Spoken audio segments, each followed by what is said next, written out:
Okay,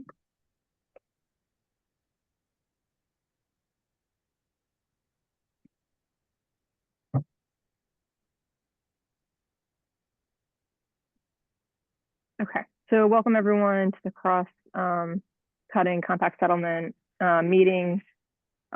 Just to orient everyone, this is to work through compact settlement pathways, strategies, and actions. And we have representatives from the different 3 drafting subcommittees as well, as we invited some other folks from state, and there's members of the public online potentially too. We'll be working through today, just to go through the agenda.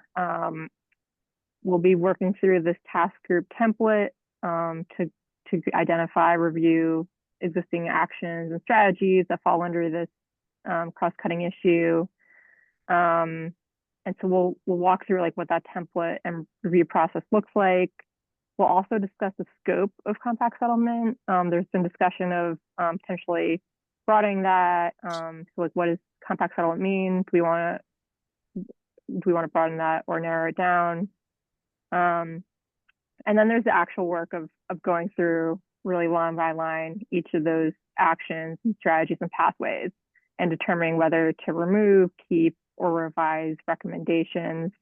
And we also, just as other task groups have been working through as well, identifying new opportunities and new pathways in there, and then we'll have time for public comment, and then we'll end the meeting. And the plan is to pick this up again next week at our following our second meeting.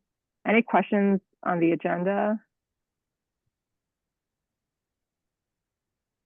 Liz, I might add just one clarifying point, just for people who haven't participated in one of these yet.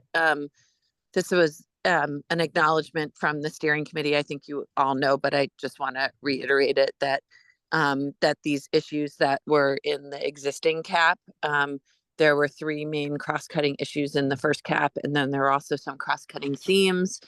There was a recognition that to move them forward, that there would be support from the Climate Action Office for 2 discrete meetings, and the Climate Action Office can, at the end of this meeting, take direction from all of you as subcommittee members and climate counselors to advance and support the work interim to make sure we use next week's meeting as efficiently as possible.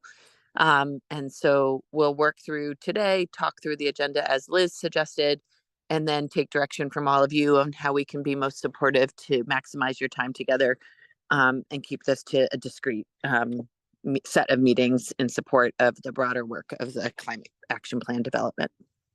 Thanks.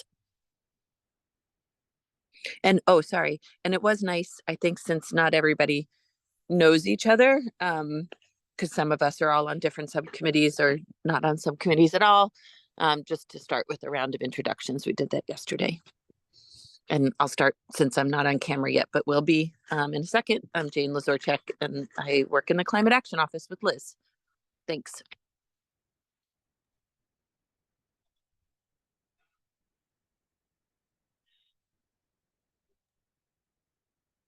Liz, you want to MC the introductions?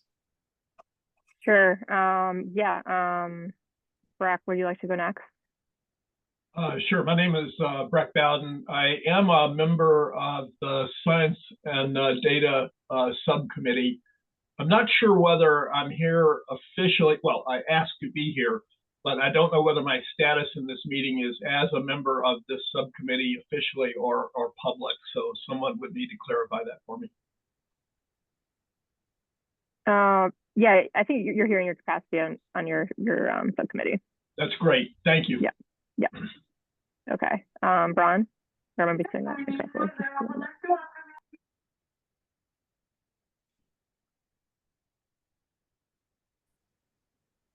Sorry, was that me? Yes. Okay. Yes. Bronwyn Cook. I work in Department of Housing and Community Development, and I'm serving on the Rural Resilience and Adaptation Subcommittee.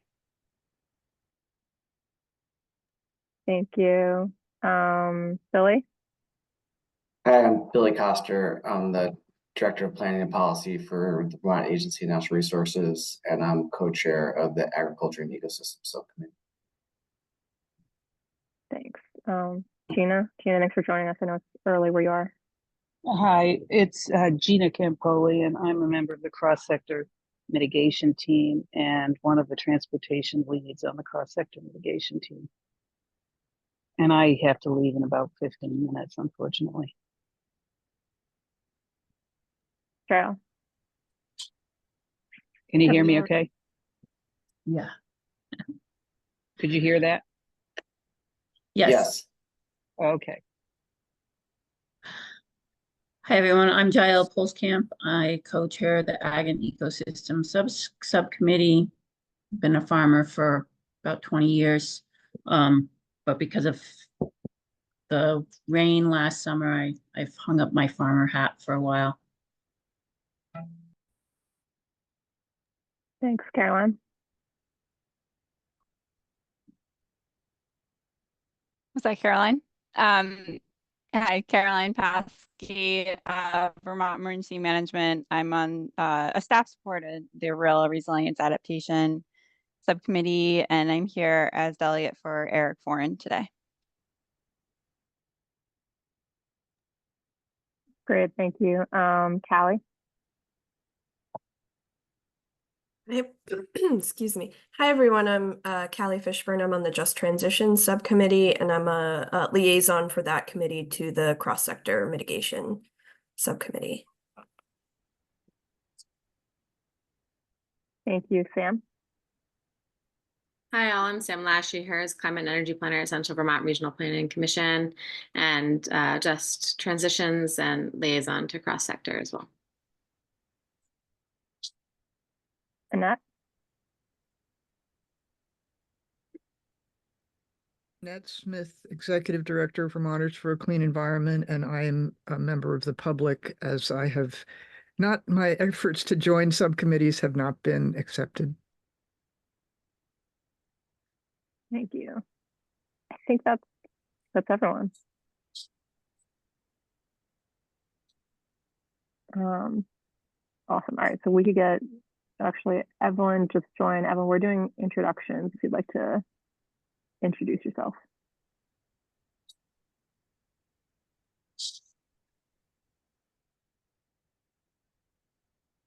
Evelyn might be connecting, so we could. Okay, we get started. So we're going to first start by looking at the template. I believe you could also see my screen.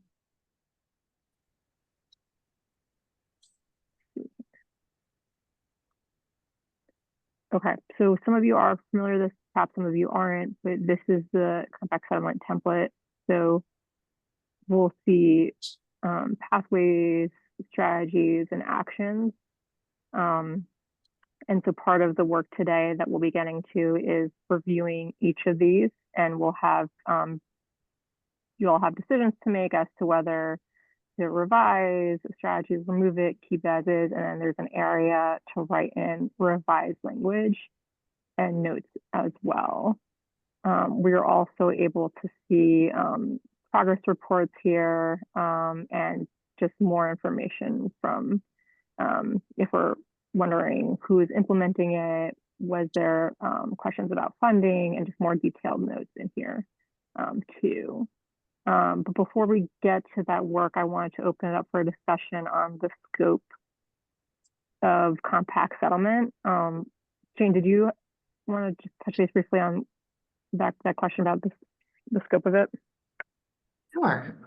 So as this work was being considered by the steering committee, a steering committee member, as we broke up into groups, was supportive of this approach that we're taking, but also highlighted that there was a question about whether compact settlement really represented what the work of this cross-cutting issue really is, and should it be something, I believe she suggested calling it land use.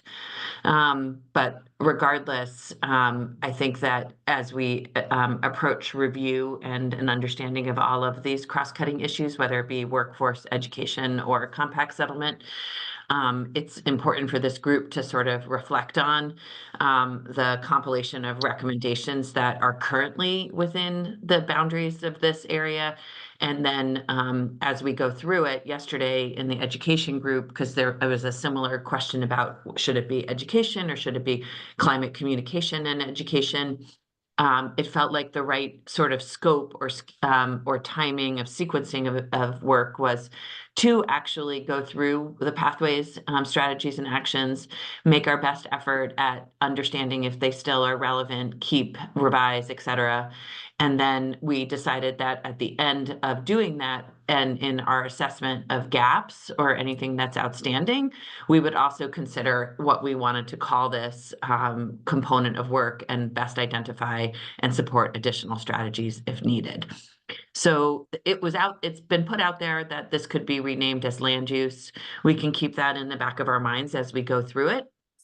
And I'll just pause there and make sure that, you know, we understand and expect that most people haven't like studied this inside out. So it felt like the best way to sort of get our hands around it and what the actual scope is to actually go through and do the work of the review and then come back to that question of scope and title.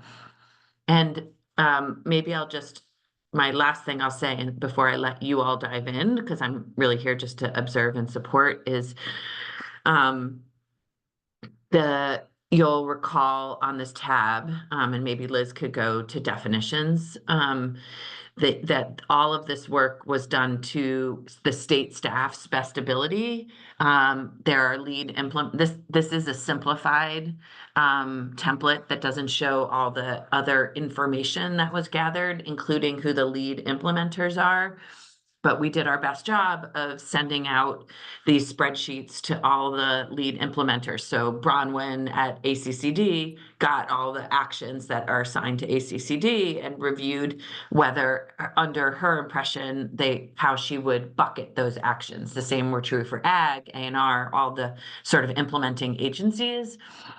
It's not a perfect science, and you all might question that, which is fine.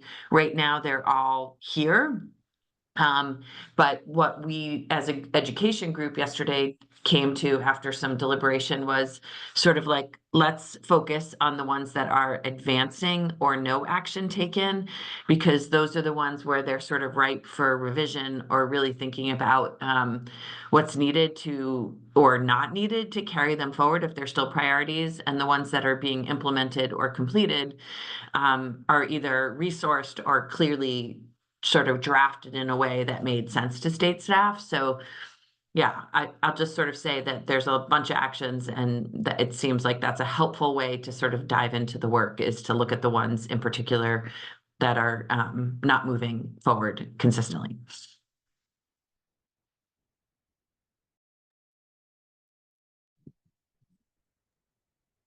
Thanks. Does anyone have any questions on that? Or does it sound good to everyone as a way to proceed?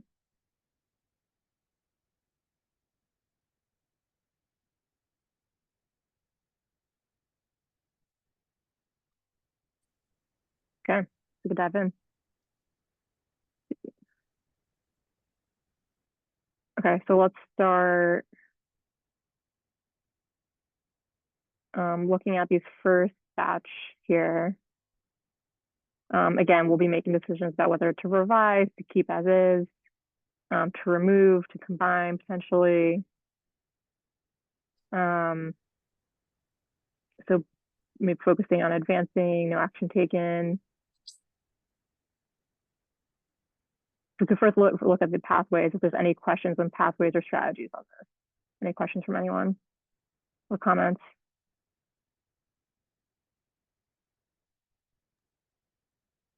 I would just note could be and build, like it says, like the sentence, the pathway doesn't grammatically read perfect. Oh yeah, you're right. And Okay. build environment. Yep. Maybe get rid of environment, and just say build resilience. But I said I wasn't going to talk, and then I can't help myself, so I'm going to stop talking now and really let the subcommittee members do. Yeah, That's the kind of stuff you could read and propose. There's an example. There we go. I don't disagree with that, but I do think it was specific to built environment, as in like the infrastructure, as opposed to building resilience, as in like Yeah. Okay. build, So as in not a physical structure, but like increasing. So just to say that, I mean, that's fine to change, but just wanted to clarify what I think that original language was intended to point to. Yeah, Yeah, it makes sense to me the way it is. I would endorse keeping the word built in there. It's connected. I don't want to open up prematurely this conversation about land use versus compact settlement, but I mean, I do think that this focus is on compact settlement, and built environment is therefore, I think, relevant. Okay, thanks. So I'm hearing keep it as is. Anyone else have any thoughts? Otherwise, we'll keep as is and move on. Okay. Sorry. I'm like Jane, I'll always have something to say. But so to Jane's earlier point about does this entire cross-cutting need, is it not just compact settlement? Are there actions in here that are more about general land use? And if that's the case, then I do think it's worth, and I'm sorry, I didn't have a chance to review it in advance, but like just making sure that somewhere in the pathways, it then does speak to other land use as well, if it doesn't feel like it's captured in this pathway language. Okay. We could put that in the notes to revisit this if land use isn't captured below. Yeah, if it's captured in that pathway, or if there's, if we need another pathway or another strategy, just, yeah. I'm just saying that I don't want to, if we're talking about renaming to not just compact settlement, but land use and sort of making that broader, then wanting to, you know, make sure that we're thinking about that as we go through these pathways and strategies to make sure that that's captured. Okay, thanks. Okay. Made that note. Anyone else? Okay. Let's move on to the strategy below here. Strategy 25A. Just want to take a moment to read that and let me know your thoughts.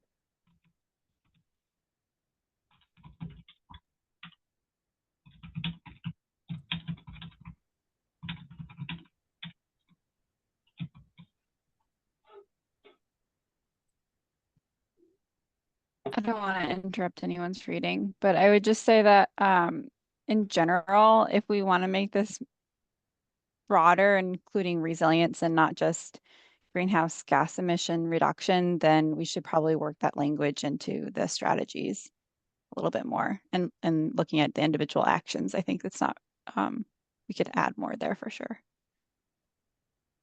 Yeah, I was actually just thinking in that regard, I don't know if it's an additional action, and maybe we're not getting into that and you can table it and that's fine. But a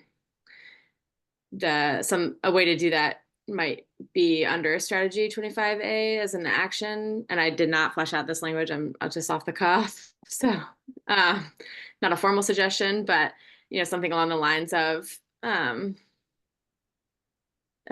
action that would increase support for recovery work in line with these goals, like in line with the rest of the actions under the strategy, just so that when we're recovering, we're moving forward. I think we've missed a few opportunities to do that the past few years, and it might be a helpful additional action.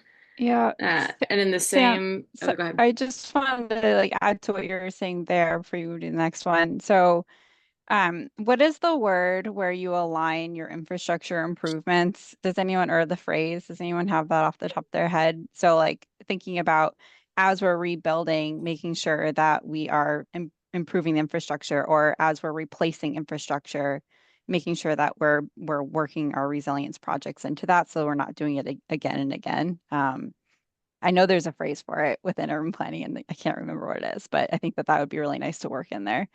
So sorry, Sam, go ahead. No, that's great. I'm not exactly sure which one you're getting at, but if you think of it, definitely pipe up. I think also at least for the strategy 25A overall, something around like resource efficiency. So ensuring that we're doing these things in a sort of comprehensive way, you know.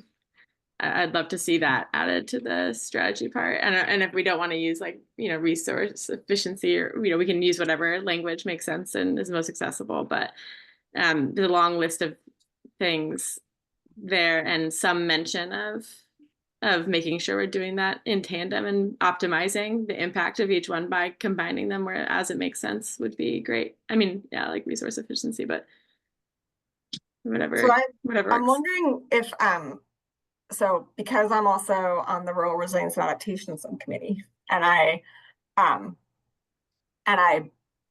my mind is that everything is connected, right? Of course, Sam, everything you're saying about as we are doing compact settlement, making sure that it is actually meeting greenhouse gas or helping to support greenhouse gas emissions reductions, making sure that it's resilient. But I'm wondering, rather than coming up with additional actions that may need to then be coordinated with Rural Resilience and Adaptation to make sure that we're not being repetitive or saying things that are similar but slightly different, I'm wondering if it might just make more sense to have something in this cross-cutting section that refers to, like, these are the things we need to do to support compact development, but of course, they need to be in line with all of the recommendations from Rural Resilience and Adaptation. And that might avoid like lots of people coming up with lots of lists of actions that then just need to be coordinated and cross-referenced at a later date.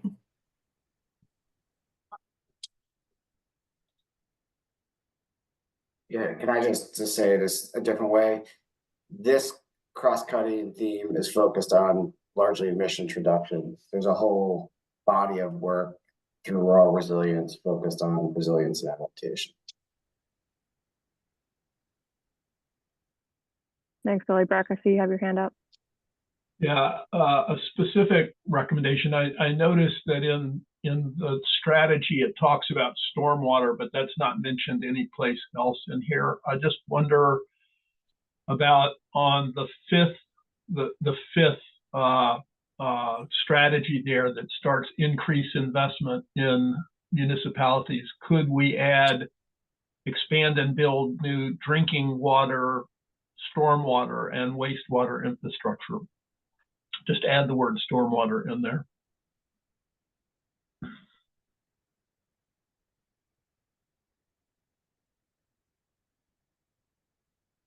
Hi all, I have to leave. I don't know how to put my hand up because I'm on this driver thing on my phone. And I wanted to say one thing before I leave. You know, cross-sector is really interested in this issue. We have to be, because of transportation, and compact settlement patterns are essential to reducing driving and alternative modes. With that said, and so we're referencing it, we're talking about it, but we're leaving it sort of the details, at least at this point, up to those who know about achieving the state's land use goals, because that's what we're talking about, is achieving the state's land use goals. What is the plan for that, and what are the strategies to get us there? Does that belong in this plan, or is that some separate document that gets referenced? I'm just going to throw that out there. And for us, it is compact settlement that is critical to reducing emissions in the transportation sector. So I gotta go. I hope I can make it to the next meeting and be more productive. Thanks for all your work. There's a ton of really good work here, and we appreciate that. So, ta-da, bye. Thanks. Okay. Any other thoughts? There was an idea of moving revising this. I heard to take stormwater out. No, sorry. I'm not suggesting to take stormwater out of row 3. What I'm suggesting is if you could scroll down row 8, just to add the word stormwater in there. between drinking water and wastewater. So drinking water, stormwater, and wastewater infrastructure.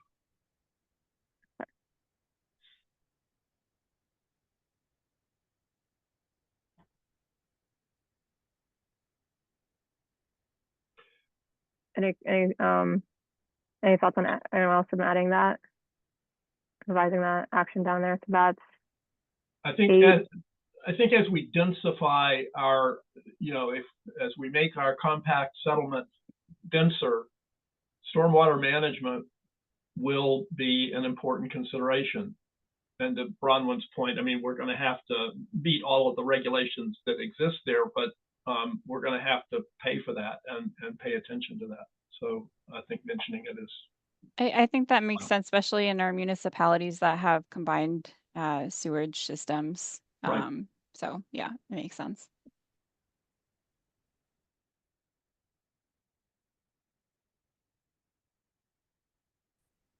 So I'm just curious, the one about the flood risk, I mean, there's no action taken yet on that, and I feel like when planning these compact settlements, we really need to consider the flood issues. And I mean, so many of our towns go through or have a river going through them, and we think that the buildings around those rivers are okay, but as we've seen, things might happen that we can't predict. So I'm just wondering if this really speaks fully to the issue and the concern. And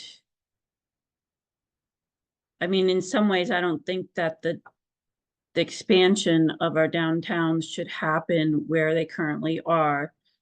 But at the same time, I don't want like prime ag soil to be taken up for a new development. So there's kind of contradictory needs here.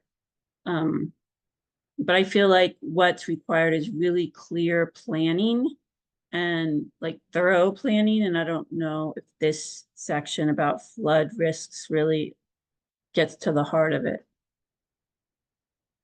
And I don't know, can we talk about why there's no action taken yet? Or Jane, maybe you have some insight.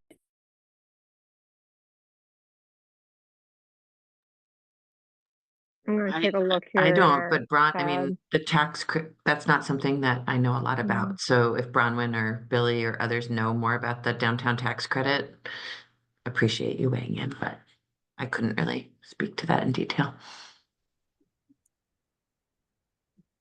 I guess I would yeah, so, say- go ahead. A couple things. No, you I first. think in the rural resilience themes, there's a tremendous amount of actions and strategies related to flood resilience.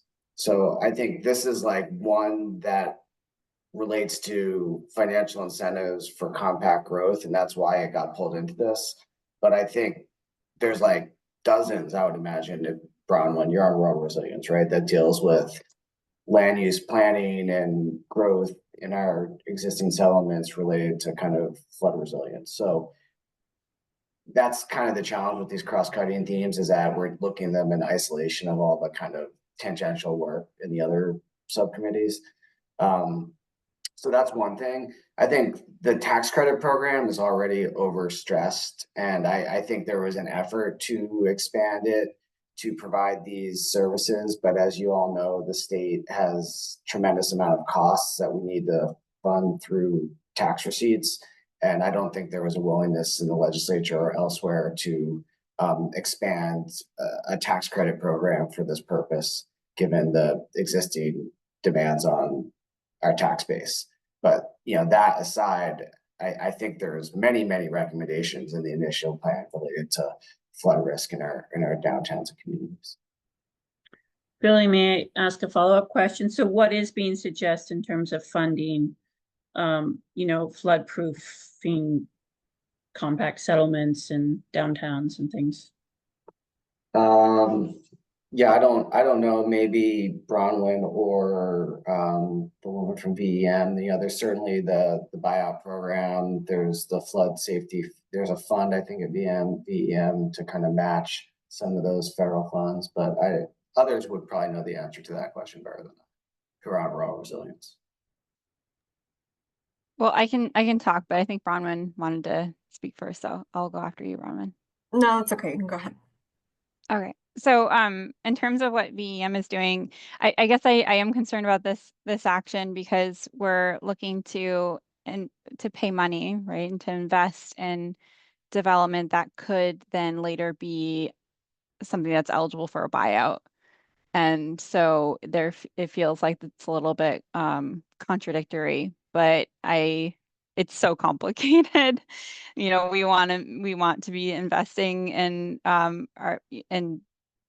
following our existing development patterns, and our downtowns are so valuable in an unlimited number of ways. So yeah, I think that there's definitely improvements to make there, but we do definitely need to have that hard conversation. But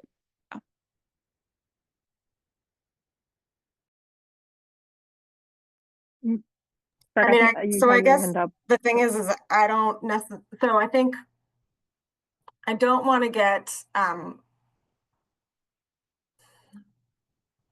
compact settlement. I think we kind of have to start from an agreement that compact settlement is in and of itself like worth pursuing, right? It meets a lot of our goals, our conservation goals, our community goals, our emissions goals, our resilience goals. Like it is an overall.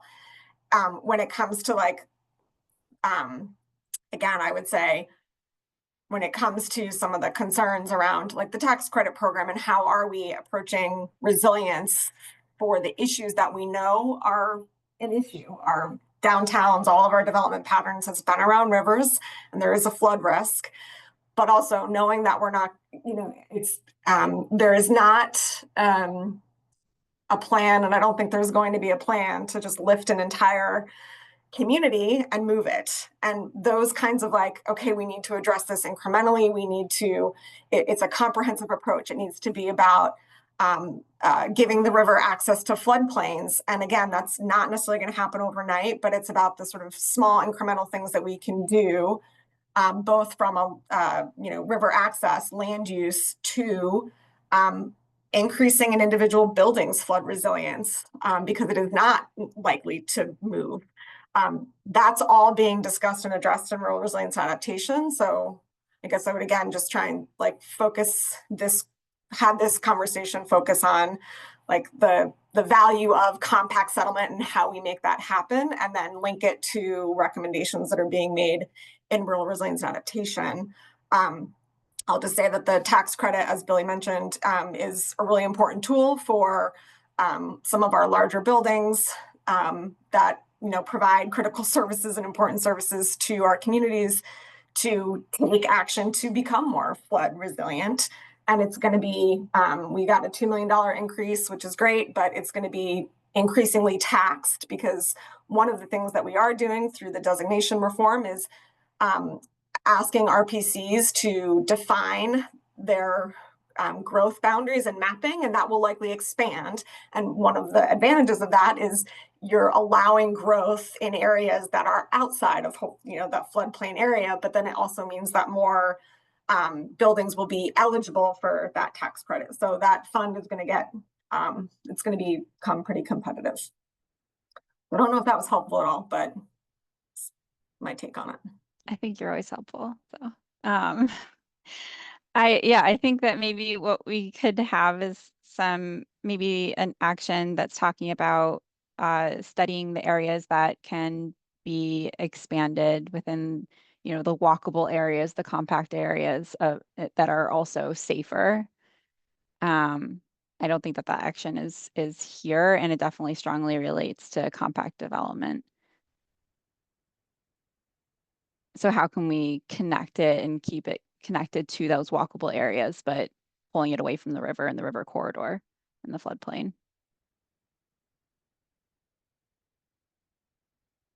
And do that incremental movement, because we can either have managed retreat or unmanaged retreat. It's going to happen either way. Well, I think so.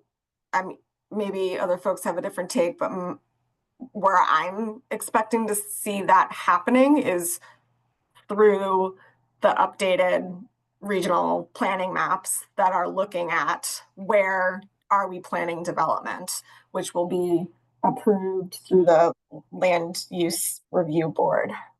Deliberately trying not to use the word blurb. But from my perspective, that's where I think that's going to happen. And if there's,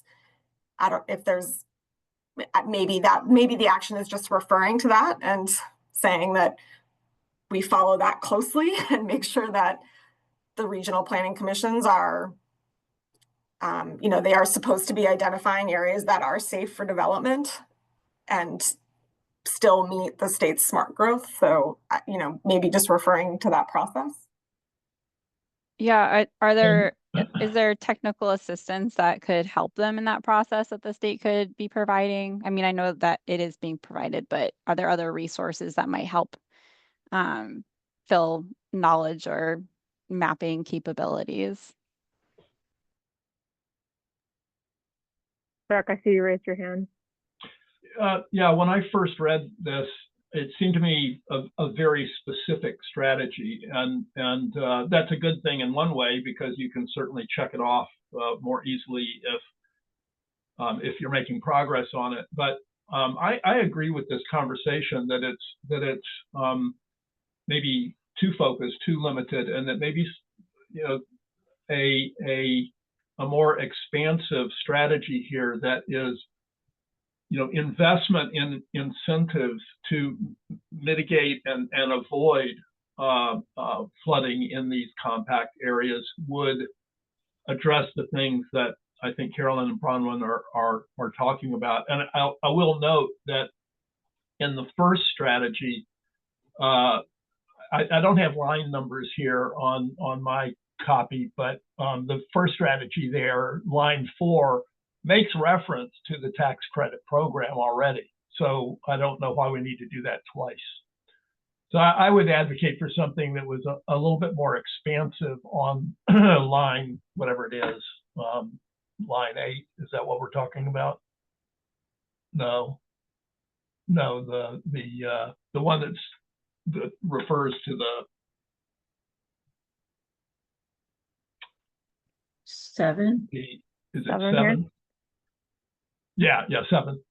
To make that a little bit more expansive about investing in incentives and providing guidance to avoid flooding in compact settlement. I don't know that that's the right words, but just to generalize that strategy in that way.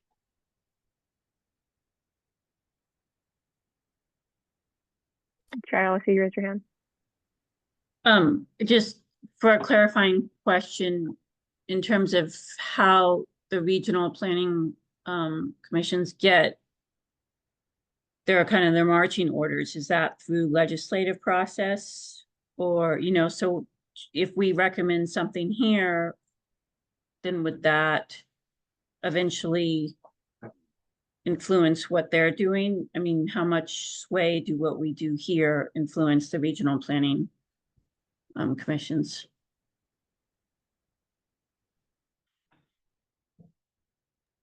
Callie? Yeah, hi.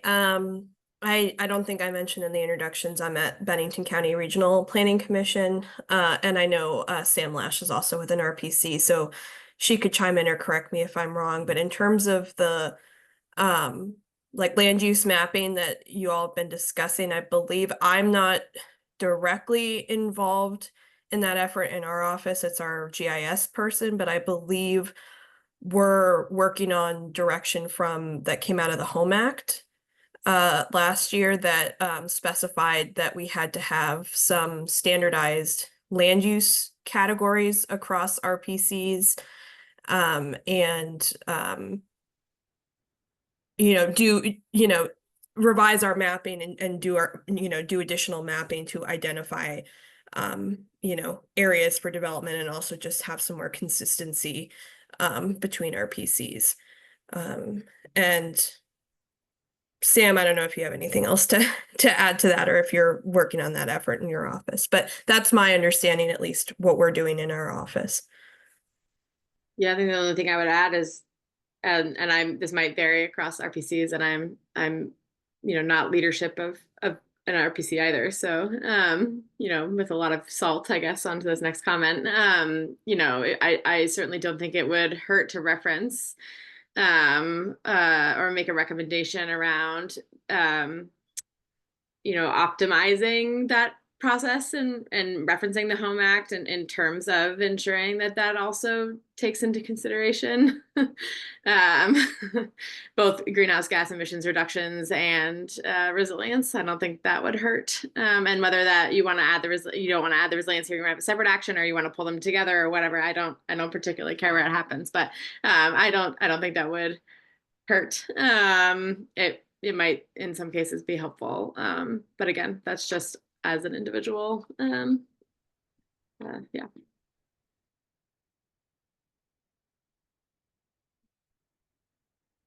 Actually, off that point, and I don't want to take the conversation away if we're not there, we're ready to move on, but in several places, and I know that the overarching pathway references greenhouse gas emissions reductions, but sometimes redundancy is a good thing in all the actions underneath, including, most of the actions under 25A. It wouldn't hurt for all of the new construction to either have a reference for net zero ready by 2030 or something around optimizing green and gray infrastructure and housing to meet our energy and climate goals. I do think that's sometimes important to make sure it's in the language in each level, especially the reference to the new construction. And maybe this is not the place for it, but that also reminds me that land use doesn't come up a lot in our long-term planning in the electric sector, and it's come up in that conversation, and this group was referenced, so I think maybe we should include that here. Otherwise, it might get lost in between the different groups. So instead of just looking at sort of organic demand growth based on EVs and heat pumps, we should also maybe be looking at intentional growth areas and making sure that all of those have adequate energy infrastructure to adopt some of the other recommendations in other sectors throughout the plan. And I think this does really come down to consideration of land use in our very high level energy infrastructure planning. Is there Hey a Liz, I just specific want to place? flag, because I just got a reminder, Jael and I have a Ag and Ecosystem Subcommittee meeting in 15 minutes, so we're gonna have to dip out probably a little before the end of this. So just a warning. Thanks. Thanks, Sam. Are there specific places you want to plug that in? I guess there are a lot of places. I guess I could draft some things and send them over, or I don't know how you all want to do this. I want to make sure that people are heard too. Yeah, I mean, we're actually about to, we could talk about next steps and then go to public comment. Does that sound good to everyone? So something that folks proposed in our last cross-cutting meeting was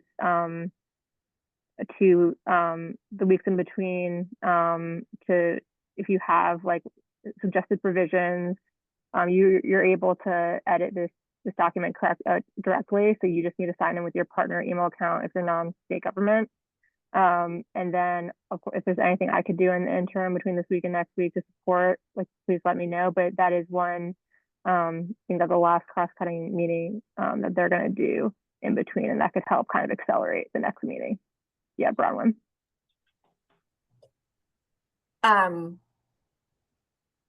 I guess I would maybe recommend, so I don't know that it's a great idea to go into this document and all of us to edit it individually, because I guarantee I'll put in something and someone else will change it and then I'll go back in and change it. So I think we need a different process for coming up with specific edits or amendments that we want to make to this.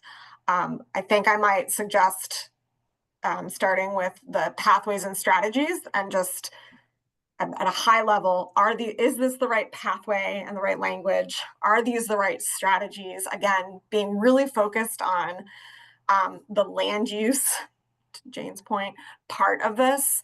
And then from there going into specific actions.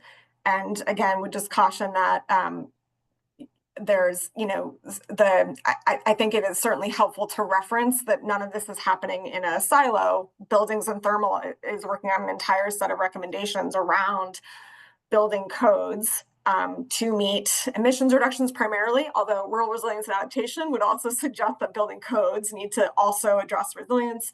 So again, just trying to stay pretty hyper-focused on what are the land use development policies that are serving our overall climate goals, and where they interact with other recommendations that are likely coming from other committees.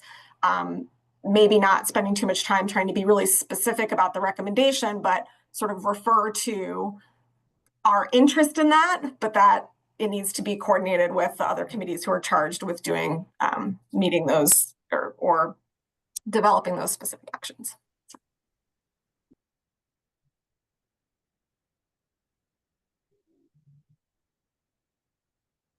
Okay, Billy? I was just trying to do the thumbs up thing, but I hit the wrong button. Oh, good. Okay. So so that sounds good to folks. For interim. All right. Okay, great. Anything else before we go to public comment?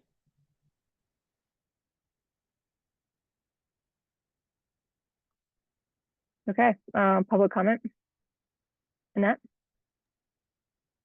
In looking at the pathway and then listening to the discussion about the flooding issues, I'm not seeing that aspect is captured in the pathways. So for instance, enhanced community and built environment resilience.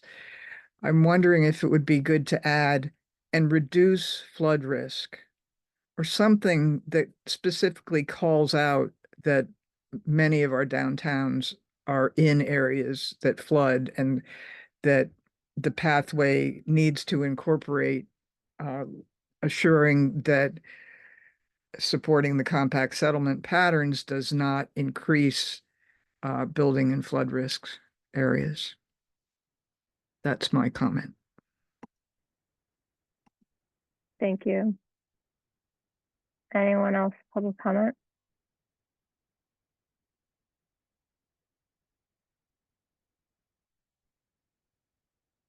Okay, great. Any questions, thoughts, comments before we wrap up? Does everyone have a clear idea of what's going to happen between now and the next meeting? Anything that I could do to support you all in the interim? I was being mauled by a puppy, so can you just restate what is going to happen between now and the next meeting? I heard it, but I wasn't fully absorbing it. Yeah, so I think this came from Ron Wynn, so correct me if I'm wrong, but it sounded like kind of looking and reflecting on it at a higher level rather than kind of going through each individually, adding actions in the revised language to kind of look at the higher level of the pathways and strategies, or what are you trying to achieve here? Does that capture that correctly? I mean, I feel like that's one place I would want to start is this the right pathway? Do we need additional pathways? Is this the right strategy? Do we need additional strategies? I know from the Rural Resilience and Adaptation, given the timeline that we're on, this is a 1-hour meeting. There's a lot of work that's been happening in between meetings to get everybody on the same page about what this is. And I feel like going through action by action, I don't know, it feels like we just need a different structure to get through it in the time that we have. And so, yes, I'm suggesting that starting with pathway and strategy, but I also wonder if we need, I'm sorry, but I'm having a hard time keeping up with all the different moving pieces, but we have one more meeting and then we kind of need to get somewhere to like agreement on what these are. It just feels like we just needed to, I don't know. I would need to think about it, and I can come back with a different perhaps proposal for how to get through this, but it just feels like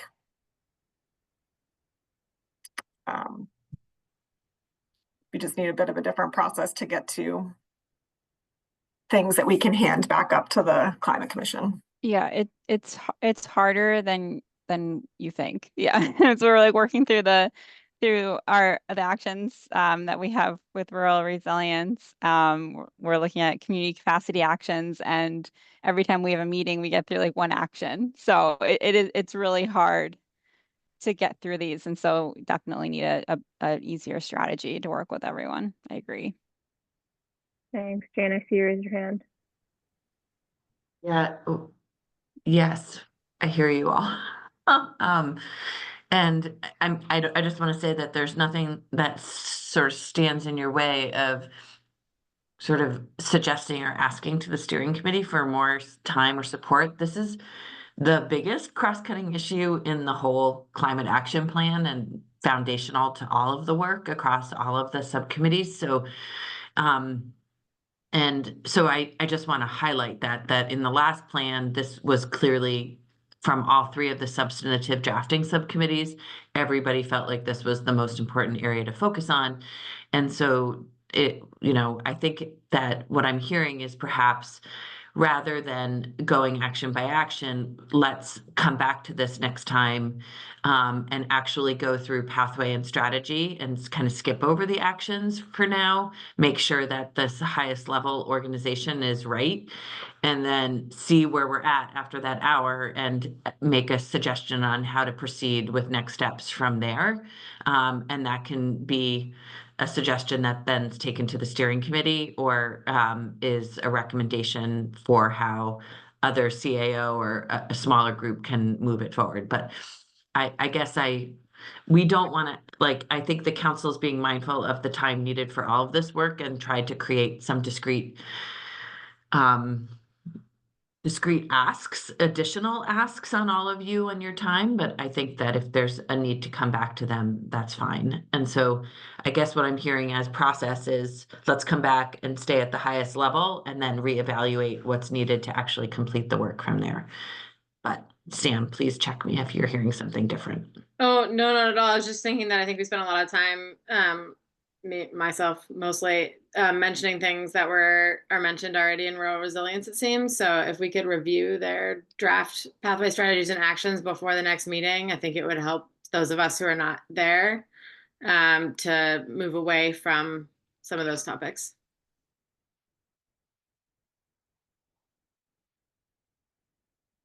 I would suggest reviewing what's in the climate action plan right now, knowing that all of the subcommittees are in process at the same time. So we don't have the rural resilience and adaptation, doesn't have, a final set of how the recommendations from the original CAP is going to change. But I also would say I don't anticipate it's going to change so drastically that you wouldn't get a sense of where those recommendations are sitting if you were to just read through the recommendations from the original CAP.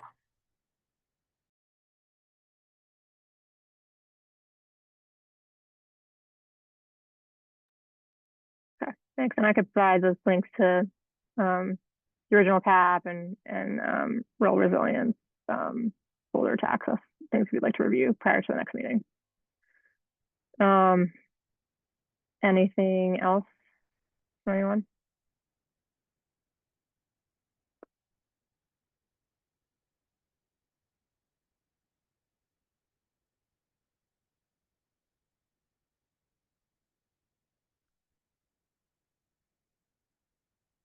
Okay, thanks, Lily. Okay, great. Then I'll reach out with those resources, and then we could we'll regroup at the meeting time next week. But thank you all for your time. Have a good one.